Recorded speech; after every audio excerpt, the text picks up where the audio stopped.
آج مقصد یہ ہونا چاہیے، ہدف یہ ہونا چاہیے کہ جس طرح امام بارگاہ کو وقف کیا جا رہا ہے اسی طرح اپنے وجود کو وقف کیا جائے کہ مولا میں اپنے وجود کو آپ کی راہ میں وقف کر رہا ہوں، میں اپنے وجود کو خدا کی راہ میں وقف کر رہا ہوں۔ اب اس وجود پر اگر تکلیف آتی ہے آ جائے، اگر مصیبتیں آتی ہیں تو آ جائیں۔ وقف کرنے کا مطلب کیا ہے؟ یعنی جو کچھ خدا کہے وہ کچھ ہم کریں۔ آنکھیں اپنی مرضی سے نہ دیکھیں، کان اپنی مرضی سے نہ سنیں، ہاتھ اپنی مرضی سے نہ اٹھیں۔ یعنی گھر میں اخلاق وہ ہو، راستے میں اخلاق وہ ہو، بزنس میں رفتار وہ ہو جو وہی جو اہل بیت نے چاہا۔ فرمایا جب وجود مکمل ایسا بن جاتا ہے تو امام زمانہ کا دل خوش ہوتا ہے۔ آج مومنین سے ایک سوال کروں گا کہ جب شب 15 شعبان آتی ہے آپ ایک خط لکھتے ہیں امام زمانہ، کیا سال میں اپنے محبوب کو ایک خط لکھا جاتا ہے؟ اگر دنیاوی مجازی عشق ہو جائے تو ہم چیٹ کرتے کرتے تھکتے نہیں، باتیں کرتے کرتے مڑتے نہیں، پیکیجز ختم ہو جاتے ہیں لیکن ہماری باتیں ختم نہیں ہوتی، موبائل کی بیٹری ڈیڈ ہو جاتی ہے لیکن جناب کی باتیں ختم نہیں ہوتی۔ اور امام زمانہ جس سے عشق کا دعویٰ، جس سے محبت کا دعویٰ، اسے سال میں ایک خط۔ یہ تو امام نے کہا مجھے لکھو تاکہ شیعوں کو سکھائیں کہ جو تو خط لکھتا ہے مجھ تک پہنچتے ہیں۔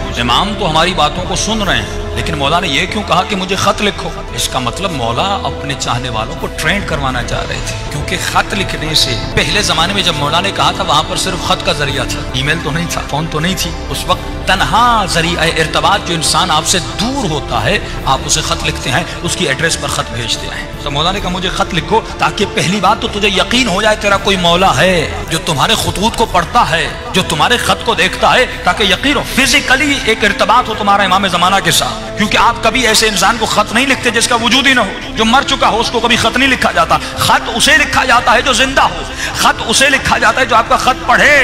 تو سال میں ایک مرتبہ مولا نے اپنے شیعوں کو ایک ٹریننگ دی کہ مجھے خط لکھو تاکہ ایک تمہارا فزیکل کنیکشن بنے اپنے مولا کے ساتھ۔ لیکن علماء فرماتے ہیں یہ خط کا سلسلہ، یہ ارتباط کا سلسلہ روزانہ اپنے مولا سے ہونا چاہیے۔ جس طرح تو اپنی ماں سے محبت کرتا ہے، اپنے باپ سے محبت کرتا ہے، اپنی بیوی سے محبت کرتا ہے یا مجازی عشق میں مبتلا ہوتا ہے، تو کتنا کنیکشن میں رہتا ہے، کتنا ارتباط میں رہتا ہے۔ اسی طرح ہر شیعہ کو اپنے مولا کے ساتھ ارتباط میں رہنا چاہیے، کنیکشن میں رہنا چاہیے۔ اب مولا کے لیے کیا کرے؟ فرمایا صرف خط لکھنا ضروری نہیں، روزانہ رات کو بیٹھو، نماز تہجد کے عادی بنو، آدھا گھنٹہ اپنے مولا کے لیے نکالو، 15 منٹ نماز تہجد پڑھیے۔ دیکھیے صبح کی نماز کے لیے تو ویسے اٹھتے ہیں، آدھا گھنٹہ پہلے اٹھ جائیے، لیکن یہ شیطان کتنا ملعون ہے، ہمیں آدھا گھنٹہ عبادت کرنے نہیں دیتا۔ تو آپ کبھی سوچئے جو شیطان اتنی عظیم ترین عبادت سے روک رہا ہے، یقیناً اس عبادت کا مرتبہ بہت بڑا ہوگا، تبھی وہ پوری طاقت لگا دیتا ہے، اس عبادت سے روکتا ہے۔ علماء فرماتے ہیں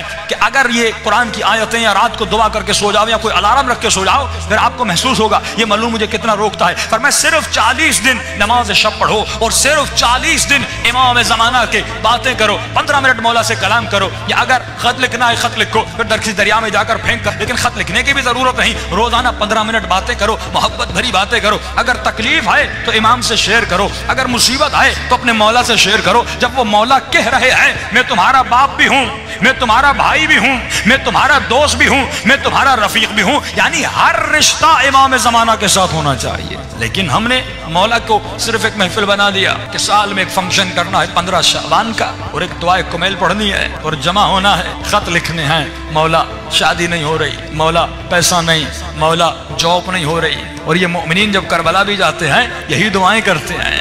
تو کبھی سوچئے امام بھی کہتے ہوں گے تو جب بھی آتا ہے کچھ مانگنے آتا ہے، جب بھی گئے مانگنے گئے، کا فرمایا کبھی کچھ دینے بھی تو آ دیا کیا ہم نے امام کو؟ آج ہم نے اپنے آقا کو کیا دیا؟ مولا فرماتے کچھ دینے بھی آ۔ کبھی بیٹا مانگتا ہے، کبھی اولاد مانگتا ہے، کبھی کیا مانگتا ہے، کبھی کیا مانگتا ہے، کبھی اپنے آقا کو کچھ دینے آ۔ مولا کیا آپ کو پیسے چاہیے؟ فرمایا مجھے پیسوں کی ضرورت نہیں۔ مولا کیا آپ کو مال چاہیے؟ کیا آپ کو دولت چاہیے؟ کیا آپ کو گھر چاہیے؟ فرمایا نہیں، مجھے تو چاہیے، مجھے تو چاہیے۔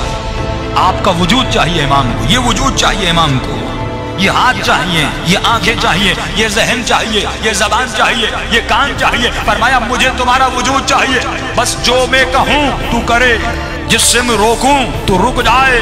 مجھے سلمان زماں چاہیے، مجھے میثم زماں چاہیے، مجھے حبیب زماں چاہیے۔ تو ایسا بن جا جیسے حسین کا صحابی حبیب ابن مظاہر تھا۔ بھائی امام زمانہ کو بھی حبیب کی ضرورت ہے کہ نہیں؟ امام کو بھی علی کی طرح سلمان کی ضرورت ہے کہ نہیں؟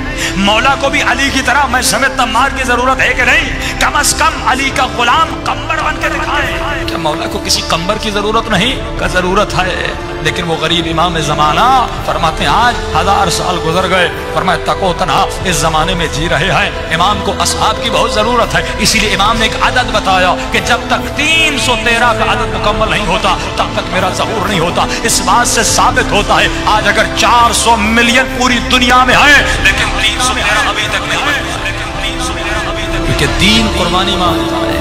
اس انسان کو زیارت کربلا کی اہمیت کا پتہ نہ ہو، فرمایا وہ زیارت تو کرنے جائے گا لیکن وہ معرفت حاصل نہیں کر سکے گا. کہ ہمارے استاد فرماتے ہیں، فرمایا جب تو کربلا جاتے ہو تو نیت کیا کرتے ہو؟ اکثر لوگ دعاؤں میں کہتے ہیں خدا مجھے امام حسین کی زری دکھلا دے، مجھے بین الحرمین دکھلا دے، مجھے مولا کا رواق روزہ دیواریں دکھلا دے. فرمایا یہ بھی دعا اچھی ہے، جب جاؤ گے یہ دعا قبول بھی ہوگی. ایک مرتبہ مولا کی زری کو بوسہ دو گے، ایک مرتبہ در و دیوار کو بوسہ دو گے، ایک مرتبہ بین الحرمین میں چلو گے، امام کا ذکر کرو گے، یہ بھی ثواب ملے گا. لیکن فرمایا مقام معرفت تب ہے جب تمہاری دعا یہ ہو کہ اے خدا حسین کی زری کی بھی زیارت کرا اور خود امام حسین کی بھی زیارت کرا. آج کتنے مومنین ہیں جنہوں نے خود ذات حسین ابن علی کی زیارت کی ہو؟ آج کتنے مومنین ہیں جنہوں نے خود امام زمانہ کی زیارت کی ہو؟ بھائی ہم کیوں نہیں کر پاتے؟ فرمایا کیونکہ نجاستوں سے بھرے ہوئے ہیں. جب تک روح بلند نہیں ہوتا، جب تک اس کی پرواز بلند نہیں ہوتی، فرمایا تب تک زیارتیں نہیں ہوتی. ہم کتنے خواب دیکھتے ہیں، کبھی پیسے والے بن گئے، کبھی کہاں پہ سیر کرنے گئے، کبھی کسی سے ملنے گئے. جب خوابوں میں یہ روح ہر جگہ جا رہی ہے تو حسین ابن علی کی زری کی طرف کیوں نہیں جا رہی؟ جب کہ عشق بھی ہے.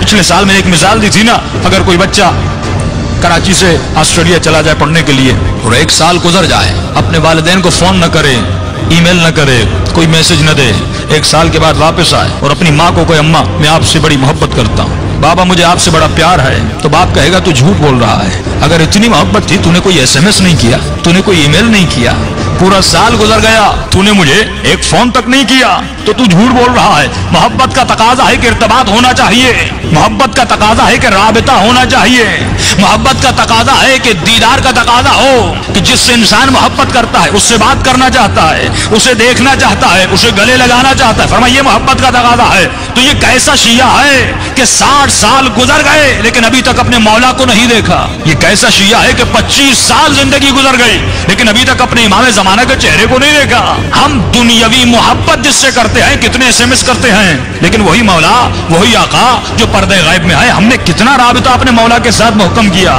کتنا رابطہ اپنے امام سے بنایا. دیکھیے مقصد ظہور امام کیا ہے؟ ایک ہی مقصد ہے کہ مولا کی حکومت قائم ہو جائے.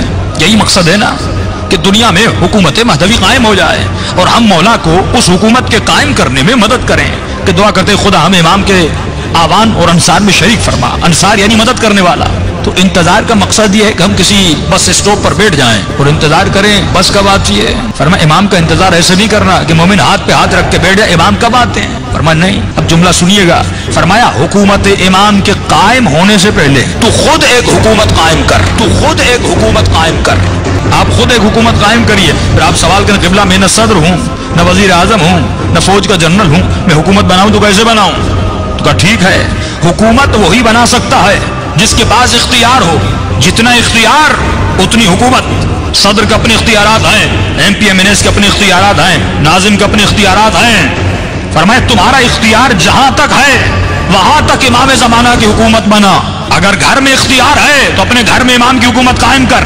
اگر بیٹے کا اختیار ہے تو بیٹے پہ حکومت قائم کر. کہتے قبلہ بیوی نہیں سنتی، اولاد نہیں سنتی، بیٹے نہیں سنتے، بیٹیاں نہیں سنتی. ٹھیک ہے لیکن تمہارا اختیار تمہارے وجود پر تو ہے. کس نے آپ کو مجبور کیا حسین کی مجلس میں آنے کے لیے؟ کسی نے نہیں کیا، آپ خود آئے. میرا اختیار میرے ہاتھوں پر ہے، ہاتھ بلند ہوتے ہیں. میرا اختیار میری آنکھوں پر ہے، آنکھیں کھلی ہوئی ہیں. آپ کا اختیار آپ کے کانوں پر ہے، آپ کی زبان پر ہے، آپ بولتے ہیں. فرمایا تمہارا اختیار تمہارے وجود پر ہے. امام زمانہ کی حکومت کے قائم کرنے سے پہلے خود اپنے اعضاء و جوارح پر مولا کی حکومت کو قائم کر. آج مسئلہ یہ ہے کہ میری آنکھوں پر مولا کی حکومت نہیں، میرے ہاتھوں پر مولا کی حکومت نہیں.